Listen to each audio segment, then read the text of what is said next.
استاد العلماء سید نسیم عباس شاہ اس ٹائم ہمارے ساتھ موجود ہیں ناظرین اکرام،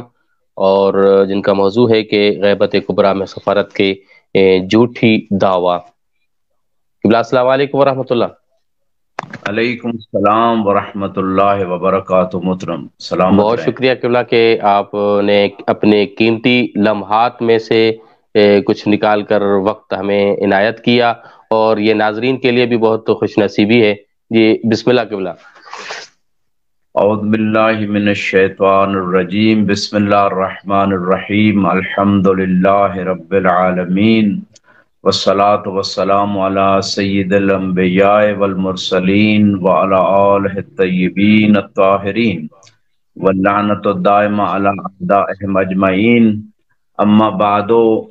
فقد قال اللہ سبحانہ وتعالی فی کتابہ المجید، بسم اللہ الرحمن الرحیم، وَأَشْرَقَتِ الْأَرْضُ بِنُورِ رَبِّهَا، صدق اللہ العلی العظیم۔ امام زمانہ علیہ السلام کے حوالے سے نجف اشرف کے حوزہ سے یہ ایک منفرد پروگرام، جن بانیان نے یہ کوشش کی، خدا ان کی کوشش کو قبول و مقبول فرمائے۔ اور امام زمانہ علیہ السلام وہ ہستی ہیں کہ جن کی شان میں قرآن میں بہت ساری آیات سنی شیعہ مصادر کے اندر موجود ہیں، اور اگر ہم روایات کی بات کریں تو احادیث نبی صلی اللہ علیہ وآلہ وسلم کو طرفین کے علماء نے ہر صدی کے جتنے بھی صدر اسلام سے لے کر آج تک جتنے بھی علماء گزرے ہیں، جنہوں نے حدیث کے باب میں خصوصاً امام مہدی علیہ السلام کا تذکرہ کیا اور مختلف جہات سے کیا، ان کے وجود کے حوالے سے، ان کی قیام دولت اسلامیہ عادلہ کے اعتبار سے، باطل کو مٹانے کے اعتبار سے، تو یہ تو ایک ایسا موضوع ہے جس کے لیے ہر سال مسلسل اگر اشرا جو ہے نا محافل بھی کی جائیں یا چینلز پہ پروگرام کیا جائے، تو امام کے جو زندگی کے مختلف پہلو ہیں ان کو کما حق و ادا نہیں کیا جا سکتا، لیکن چلو جو ہے نا اگر انسان مکمل کچھ نہیں کر سکتا تو کچھ نہ کچھ حق ادا کرے۔ تو یہ ایک اچھی کاوش ہے جو مجھے موضوع دیا گیا کہ زمانہ غیبت کبریٰ میں امام زمانہ علیہ السلام کی سفارت خاص یعنی نائب خاص ہونے کا دعویٰ کرنا یہ جھوٹا دعویٰ ہے۔ یہ بہت امپورٹنٹ موضوع تھا میں سمجھتا ہوں، چونکہ مختلف ادوار میں یعنی اس دور میں بھی کچھ لوگ ابھی بھی عراق میں بھی موجود ہیں جنہوں نے نائب خاص ہونے کا، بصرہ سائڈ پہ کچھ لوگ ہیں، اس کی ایک خاص جماعت بن چکی ہے اور پوری عالمی لیول پہ اس کے پیچھے ایجنسیاں اور بہت سارے جو عوامل کار فرما ہیں، تو اس نے دعویٰ کیا ہوا ہے کہ وہ امام کا نائب خاص ہے اور خصوصی سفارت اس سے حاصل ہے۔ اور اس سے پہلے بھی مختلف ادوار میں کچھ لوگوں نے دعویٰ کیا کہ وہ امام سے ان کی ملاقات بھی ہوتی ہے اور خاص مسائل اور خاص قسم کی چیزیں جو وہ پوچھنا چاہتے ہیں پوچھ لیتے ہیں، اور امام نے مثلا فلاں حکم دیا۔ جیسے شرمغانی ایک مشہور شخص ہے جس کے دل میں بعض ائمہ کے جو نواب اربع جو 4 نائب خاص امام زمانہ علیہ السلام کے گزرے، ان کے بارے میں اور خصوصاً آخری نائب کے بارے میں جو ایک ذہن میں خلش اور حسد تھا، چونکہ امام نے اسے نہیں بنایا تھا، تو پھر امام علیہ السلام سے توقیع صادر ہوئی اس شلمغانی کے بارے میں جس پہ امام نے لعنت کی۔ حالانکہ یہ عالم تھا لیکن حسد کی وجہ سے یہ محروم ہوا خدا کی رحمت سے اور آخرت کی اپنی خراب کی جہنم کا مستحق ہوا۔ تو کچھ لوگوں نے پھر اس نے اپنی خاص جماعت بنائی، جس طرح علی ابن ابی حمزہ بطائنی تھا، اس نے 8ویں امام کی امامت کا انکار کیا اور 7ویں امام کو کہا کہ غیبت میں چلے گئے۔ ایک اپنا ٹولہ بنا لینا، اپنی ایک الگ فکر لے کے چل پڑنا، اور یہ مصائب ہر زمانے میں رہے، اور کچھ لوگ دنیا پرستی کے لیے، جاہ طلبی کے لیے، مال کے لیے، جیسے کہ علی ابن ابی حمزہ بطائنی نے کیا کہ مال امام کو ہضم کرنے کے لیے اس نے امامت کا انکار کیا 8ویں امام کی۔ تو یہ مصائب رہے، اہل دنیا جو تھے انہوں نے اس طرح کے ادعاءات کیے، لیکن تھوڑا سا فرق اس مقام پہ کرنا ضروری ہے۔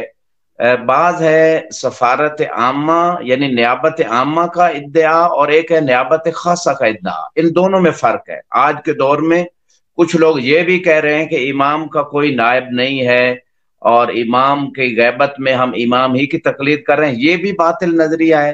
جیسے کہ ابھی تھوڑی دیر پہلے بھی ایک برادر وہ حدیث بھی امام حسن عسکری علیہ السلام کے بیان کر رہے تھے، من کان من الفقهاء سائنا لنفسه حافظا لدینہ مخالفا لهواه مطیعا لامر مولاه فللعوام ان یقلدوه۔ اور تقلید پہ علماء نے باقاعدہ کتابیں لکھی ہیں اور اس پہ ادلہ قائم کی ہیں، یہ ایک الگ موضوع ہے۔ لیکن میں یہ کہنا چاہتا ہوں کہ دو چیزیں ہیں، ان میں ہمیں ڈفرنس کرنا ہوگا۔ ایک یہ ہے کہ 4 نائب جو امام کے نائب خاص تھے، جن میں آخری جو تھے علی ابن محمد السمری رضوان اللہ تعالی علیہ، ان کے بعد نیابت خاصہ، سفارت خاصہ منقطع ہو گئی، ختم ہو گئی، اور امام کی اس حوالے سے باقاعدہ جو ہے نا توقیع اور امام کا خط علی ابن محمد صبری رضوان اللہ تعالی علیہ کے کو جو بھیجا تھا وہ بھی میں آپ کی خدمت میں پیش کر دوں گا۔ لیکن نیابت عامہ جو تھی، یعنی غیبت کبریٰ جب شروع ہوئی 4 نائب خاص کے بعد، اب نیابت عامہ کا دروازہ بند نہیں ہوا جو فقہا کو امام نے خود عطا کی، جیسے کہ ابھی یہ حدیث بھی پڑھی 11ویں امام کی، اور مختلف ائمہ کے ادوار میں ائمہ نے اپنے ظاہری دور میں بھی اپنے خاص جو ہے نا نمائندے اور علماء کی طرف رجوع کا حکم دیا تھا۔ بہت ساری مسجد ابان کی آپ بات کریں، محمد ابن مسلم کی، زرارہ کی، اور مختلف علماء جو تھے ان کی طرف رجوع کا حکم دیتے تھے۔ تو یہاں پہ جو نیابت عامہ ہے، حتیٰ خود امام زمان علیہ السلام نے فرمایا اما الحوادث الواقعہ فارجعوا فیہا الی روات احادیثنا فانہم حجتی علیکم وانا حجت اللہ علیہم، بعض روایت میں جیسے احتجاج طبرسی میں ہے کہ امام فرماتے ہیں کہ جو نئے مسائل ہیں اس میں ہمارے راویوں کے حدیث کے جو راوی ہیں ان کی طرف آپ رجوع کریں، وہ جو ہے نا تمہارے اوپر حجت ہیں اور میں ان کے اوپر حجت ہوں۔ تو اس یعنی حدیث کی روشنی میں جو خود امام نے فرمائی اور سابقہ ائمہ کے اقوال اور سابقہ ائمہ کی اور شیعوں کی جو سیرت تھی، یعنی سابقہ ائمہ نے ایک سیرت چھوڑی، فقہا کی طرف رجوع کو حکم دیتے تھے، یعنی عمومی نیابت بھی تھی خود ظہور کے زمانے میں جو ائمہ کا ظہور کا زمانہ تھا۔ اب بعد جب امام کی غیبت کی بات آئی تو خود امام زمانہ نے اس بات کو حکم دیا، تو لہذا فقہا جو ہیں غیبت کے زمانے میں ان کی طرف فقہی مسائل میں رجوع کرنے کا حکم امام نے دیا ہے۔ اور بعض روایات میں الراد علیہم کراد علینا، کہ جس نے ان فقہا کو ٹھکرایا جن کو ہم نے حاکم بنایا، اس نے گویا ہمیں ٹھکرا دیا، وراد علینا کراد علی اللہ، جس نے ہمیں ٹھکرایا گویا اس نے اللہ کو ٹھکرا دیا۔ تو یہ جو موضوع ہے اس میں 2 چیزوں میں تلبس نہ ہو جائے، ایک ہے نیابت عامہ، ایک ہے نیابت خاصہ، ایک سفارت عامہ جس کو نیابت کو ہم سفارت کے عنوان سے بھی جیسے کہ عنوان بھی دیا گیا، سفارت کا عنوان بھی دے سکتے ہیں، یعنی ایک خاص سفیر ہونے کا دعویٰ کرتا ہے کہ غیبت کبریٰ میں مجھے امام نے یہ حکم دیا، یہ میرے امام سے ملاقات ہے، یہ جھوٹا دعویٰ ہے۔ اور اس جھوٹے دعوے کے بارے میں خود امام نے جو آخری وصیت ہے اس کو اپنا جناب علی ابن محمد سمری نائب خاص 4تھے نائب کو کی تھی، وہ میں آپ کی خدمت میں پڑھ دیتا ہوں۔ شیخ طوسی علیہ الرحمہ نے اپنی کتاب غیبت میں صفحہ 395 پہ اس کو ذکر کیا ہے۔ امام نے لکھا بسم اللہ الرحمن الرحیم، یا علی ابن محمد السمری اعظم اللہ اجر اخوان کا فیک، کہ تیرے جو موت کا وقت تیرا قریب ہے، اس موت کی جو مصیبت کے میں تیرے مومن بھائیوں کے اجر میں اضافہ ہو۔ فَإِنَّكَ مَيِّتٌ مَا بَيْنَكَ وَبَيْنَ 6 ایام، تیری موت ان قریب 6 دنوں کے اندر ہونے والی ہے۔ گویا امام اپنے علم سے جو اللہ نے عطا کیا، وَكُلَّ شَيْءٍ أَحْصَيْنَاهُ فِي إِمَامٍ مُبِينٍ، جو اللہ نے انہیں علم غیب عطا کیا، لا يُظْهِرُ عَلَى غَيْبِ أَحَدٍ إِلَّا مَنِ ارْتَضَىٰ مِن رَّسُولٍ، کہ خدا اپنے غیب کو ظاہر نہیں کرتا مگر جس رسول میں سے جس کے لیے راضی ہو وہ عطا کر دیتا، اور یہ وارثان انبیاء ہیں اور علم رسول کے وارث ہیں۔ تو اس اعتبار سے بتا رہے ہیں کہ 6 دنوں کے اندر تیرا وقت آنے والا۔ پھر فرمایا فجمع امرک ولا توسع الی احد، اپنے امور کو جلدی سمیٹ لو اور کسی کے بارے میں وصیت نہ کرنا، فیقوم مقامک بعد وفاتک، یعنی تیری جگہ پہ نائب خاص ہونے کے اعتبار سے